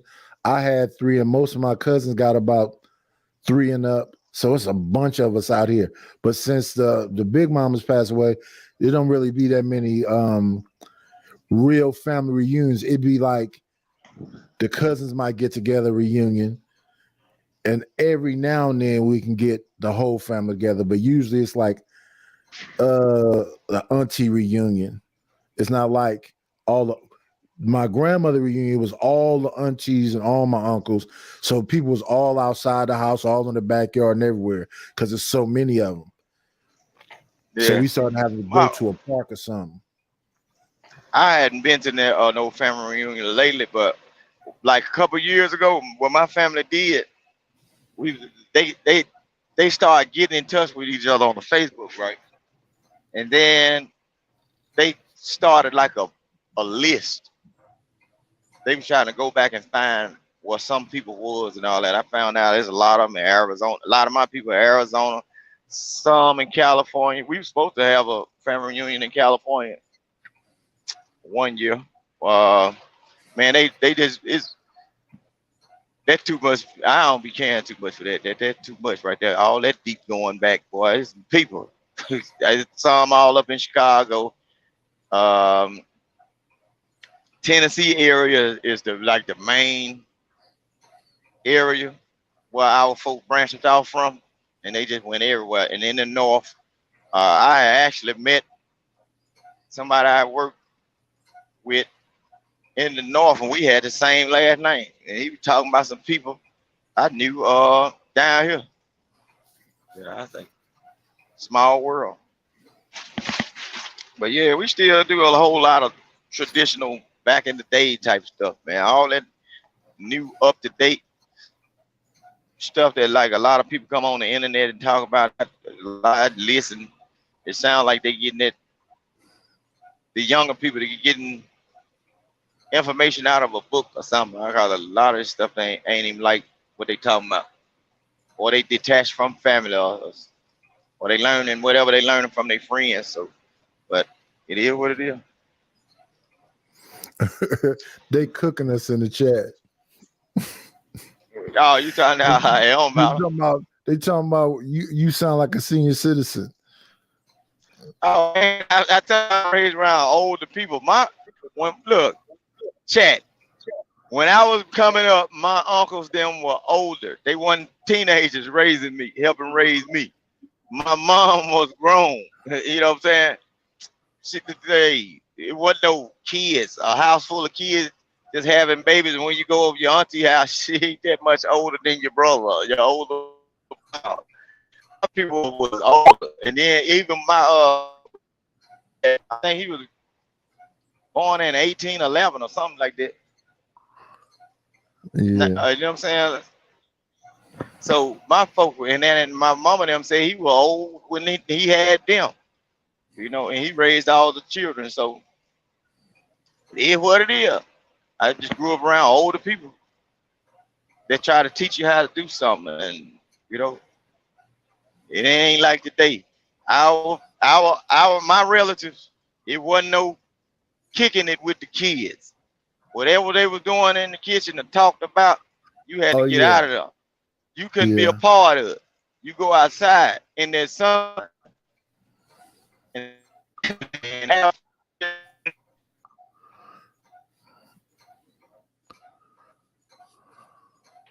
grown folk being and get out the way, because you stay on, you finna get that tail. So if you hear the wrong thing, you finna get that tail toe up. Look at these young folk right now. Say something, they can talk right there with them. You know what I'm saying? It's different. Well, didn't no young people want to sit in there and listen to no Bobby Blue Bland and Muddy Waters and Etta James anyway. They playing Pity Pat and Tunk, Bid Wiz and all that. Like, what the hell is that? Yeah. But yeah, I grew up around older people. Now, if you would like something, folks, some of my kid folks, I got a cousin, right? Her name Ella. Everybody know her in town. The town that my grandma's house, my great grandma, she got belongs to. You know. Now she older, and you know they like the blues and the party. What she did was she got somebody to fix the carport and block it in. Now they call it Club Ella. Everybody in the town know her. Now in that little old town, if you looking for anything to do, it's like a boom boom room. You can't go in the house, but you can sit up under that porch. Man, them folk party like the old days. And you can stay out there as long as you want to. You'll like that type of action. Because night is I see want to check them women out. All the women in the neighborhood that chill and like to smoke their cigarettes or blow a little marijuana and have fun and dance and shake. They be out there. I took my wife over there. She said, "Well, it be going down." I had to. No, you ain't finna be, because she like to have fun too. No, Lord. You ain't finna chill at Club Ella too long. It's addictive. But we get together, and majority of them be like family, cousins, friends, and you know, get together, barbecue. You'll like that type of action. And everybody know each other. They have fun. We still do that type of stuff down here, though. Yeah, y'all got hospitality. I think they burnt it out up here. Folks don't even say hello to each other, really. Oh man. Down here in certain areas, just like I say, in Mississippi, depends on where you come from, who you are, and everything. We can go. There's people that you can literally travel like 100 to like 150 miles away from your house, and you gonna run across somebody you know. I'm talking about this Mississippi now. Sometimes you can go 2 hours away from your house, and you gonna run across somebody that you know. It's like that in Mississippi.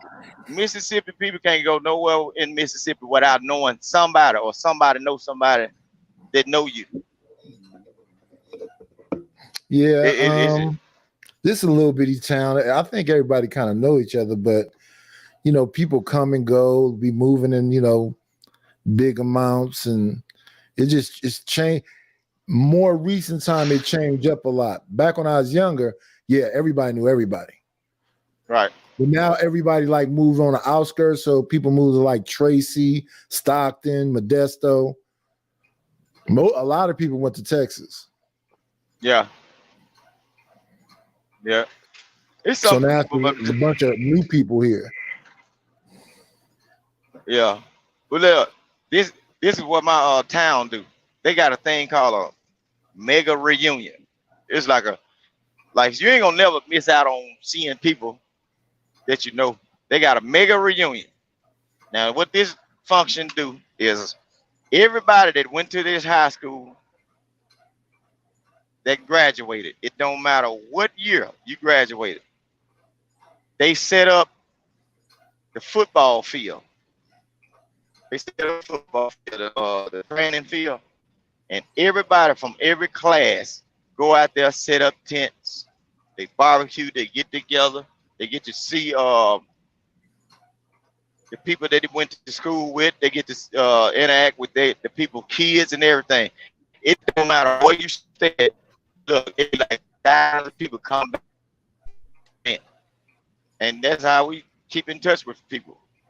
It can be a person your age. If they graduated in your class, and if you from this town that I'm from, if you decide to bring your family and bring your tent set up, you're going to see everybody that decide to, you're going to see them, their kids and everything. They do that, right? And they come back from every state. Reunions. Huh? They have class reunions out here. No, it's like a mega reunion. Like, it's all classes. All classes. It don't matter if you 59. It's some people gonna be at that get together that around your same age that graduated with you. That's as well as the kids that graduated last year. You know. Yeah. That's how we get to stay with our. They do that, and they post it up on the internet. People they teach. They got to, at least once a year get to see people from our area, you know, all in one place, all in one spot, one city. And smoke no bull crap. Now, you go to the club, you might get, but now we like that down here. So I rather stay in Mississippi than a whole lot of other places because the sense of family that we got, you know, down here. I've stayed in other states. I just didn't like it. So people don't talk to you, and everybody got their own agenda. They slick. It's a whole lot of you ain't got this, you ain't got that, and man, I ain't got to go through all that. Not well, I mean. Yeah, I went to high school at Oakland High. I'm a climber, so they be trying to get me to come to them high school reunions. I never went to one though. Yeah. Yeah. I was. My wife ain't from here. I was trying to get her to go to that mega reunion. She said, "Ooh, that's too many people," and all of them people from my town. If they bring, well, you know, they bring relatives and stuff from out of town, but like, man, it's be so many people. You'll like that type of stuff down here. I know Auntie J, she hate when I talk about down the south. JP better come. He about to hit that 12-hour mark. They're gonna kill the stream. Well, I ain't got control. A lot of times I work off my phone. I gotta get my laptop fixed or buy a whole nother one. Hey man, fuck Mississippi. Man, Mississippi is where it's at. You see them houses over there? You see them houses up on them hills over there? That's them folks shit back there. I'm on a main highway. But man, it ain't bad down here. You got look, and down here, guess what? It's always something going on. It's always like every town, almost every town or every county, they got their little things and they festival. If you know somebody from any county, you can just be down here in like busy spots, be at festivals and everything. People tell you it ain't nothing to do in Mississippi. They lying. They lying. If you know the right people. I'm a local trucker. Yeah, I came out the road. I done paid my dues. Yeah, I ain't had to be out there. Look, when I get home, I got up at 7 o'clock in the morning, right?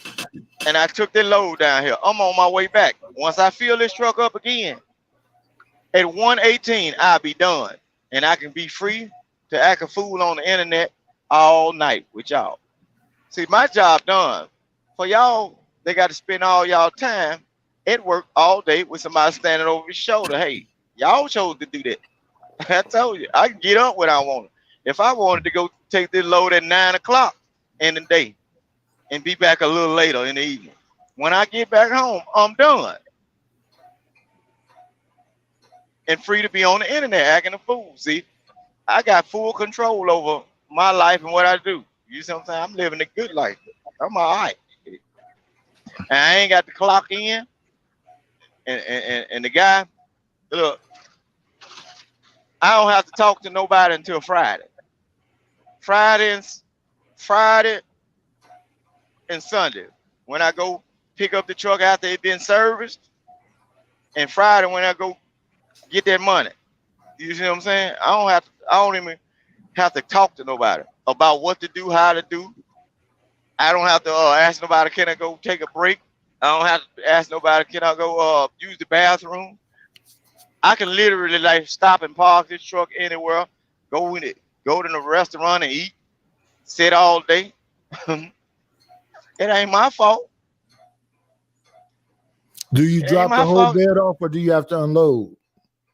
It loads from the bottom. I'm hauling grain to these chicken plants, like places like Tyson, Pico's, and stuff like that. So that's the reason why we got a chicken flu right now.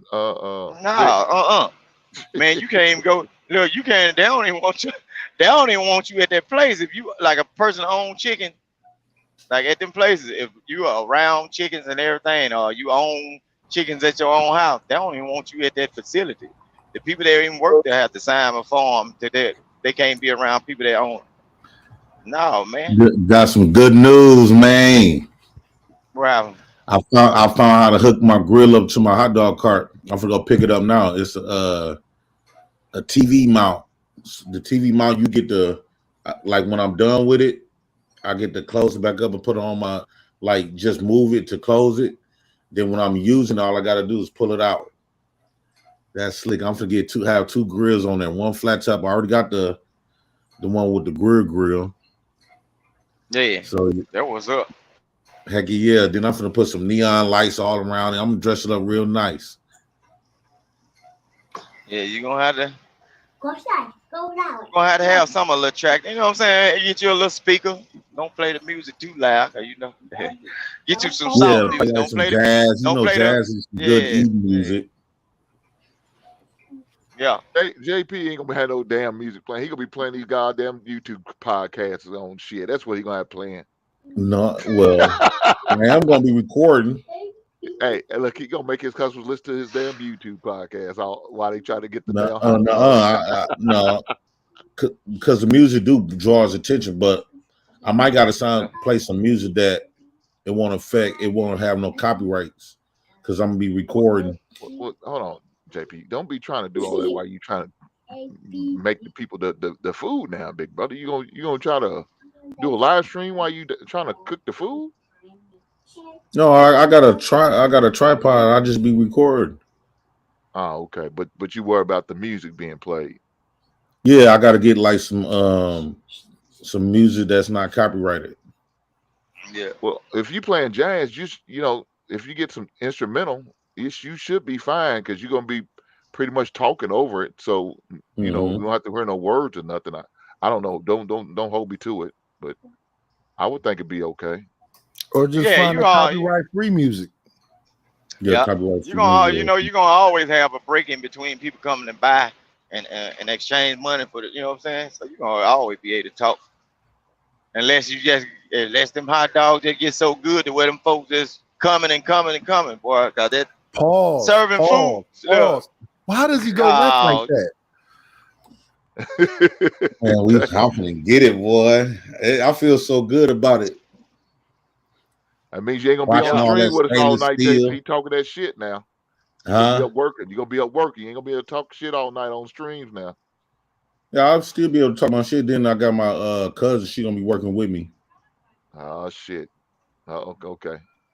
Yeah. So what I did was I got me instead of using the umbrella. You know how it is when you deal with family and business and money. You know how that go though. No, we got a set price. No, So I'm talking about you come up paying here. She make her bread. I know what you mean though, but she just gonna come and make her bread and bam. So is she gonna be selling like her own products or something, or is she y'all strictly hot dogs? No, it's gonna be strictly my stuff. Okay.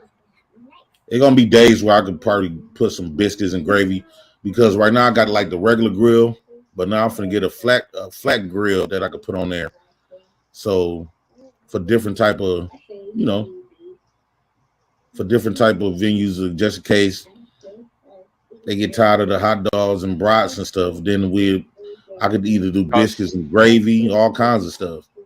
People could. JP, you gonna be in there looking like somebody's goddamn lunch lady? Yeah. With the hairnet on and gloves and shit. Yeah, I'm gonna make sure I have like hairnets, gloves. Hey, know what? Kind of like a lot of time when you're doing like street food, it got to be quick. You think about nachos, little quick stuff. That, you know what I'm saying? They got warmers too. Like you can just put the chili in there and then have it set at a. Yeah, that's what I'm gonna do. I'm gonna use my hot dog cart boiler as a warmer, so to keep the meat and cheese all that warm. Then I'm gonna use my grills for the hot dog. Cause I'm telling you, like that quick like food will sell fast. A crock pot in there? Huh? You gonna have a crock pot in there? No. I see my hot dog cart already got a boiler. Oh, okay. So I'm gonna use that boiler. Well, I'm talking about. I know you said nachos for like your cheese and the meat, to keep the meat warm and stuff like that. So is your boiler gonna have like two separate sides? Because you're not gonna have them like together, are you? No, see, the boiler is wide. Okay. It's a three boiler thing. Then I put all them stainless steel pans in there. One pan be for the nachos, the meat, cheese, and stuff like that. And I got so it's like it's got like three sections or two sections to it. Is that what you're saying? Yeah, it got like three sections. I could put multiple pans in there. I could put, I think, up to like 6 pans. I got you. And then my grills, like I'm having a flat grill where I could like flat slice some hamburgers or something. Then I got like the grill where I'll be able to. That's right there, where I'll be able to grill the hot dogs. Yeah, the other one I'm getting a griddle. So I gotta get that griddle. I'll be good. I already got a canopy, so I'm gonna have a canopy on top of it.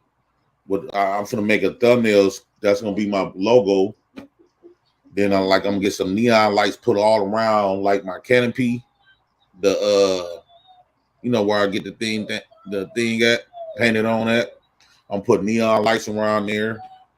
Everything gonna be like lit up. Where you gonna be like stationed at? Are you gonna be like in one location, or are you gonna just? Well, I got a couple locations I got a few locations. I got the farmers market. I got this this factory at the end of my block. Then I got the club right next door to my kitchen. What? A club right next door to your kitchen? What are you talking about? Yeah, it's like downtown where I'm at. It's a kitchen right next door to the club that I'm gonna be at. A kitchen. He got a building. He got a building. Yeah, I rented a kitchen. Oh, okay. So are you gonna be cooking out of there too, or what? No. Well, she did say I could use that for the farmers market. That's during the winter months. So she said I don't even have to bring my hot dog cart to use that to our kitchen. So I forgot all about that. So but man, that's what do y'all? I was gonna say, what are y'all gonna do in the winter? Because I know y'all ain't had no farmers market in the winter in Wisconsin and Milwaukee. Y'all be cold as hell up there. Damn, this snowstorm. We haven't been having no snowstorm in a couple years though. Okay. When I stayed up there, I still used to barbecue. The wintertime. That's because your ass is country to the mud. Man, I used to barbecue in the snow, man. On the back. Man, hey, I'm just used to it, man. I know what you're saying. I cook, I grill all year round myself, man. I got a screened in porch, so I'm good. I got a little OPAP on other porch where it's not screened in. That's where I keep my grill and my smoker at. Yeah, I just go out there, do my business, and come on back into my heated garage. Yeah. Yeah, I know what you're talking about. So I go all year round because, like I said, for Thanksgiving I cook ribs. Yeah. You at 11:54, JP. Whoa. All right, y'all. We can get up out of here. Goddamn, time be flying by. All right, I'm gonna stay in the back. All right. All right. Yeah. Really didn't need to know that, Nightish, but okay. Shout out to everybody that came. No propane for me. All right, y'all. Y'all stay in the back. Shout out to everybody that came, man. This was another hot topic show. Here go a super chat. Can't forget it. E Black super chat. He said Vic rolled that window down, hot boxing them Miles, Black and Miles.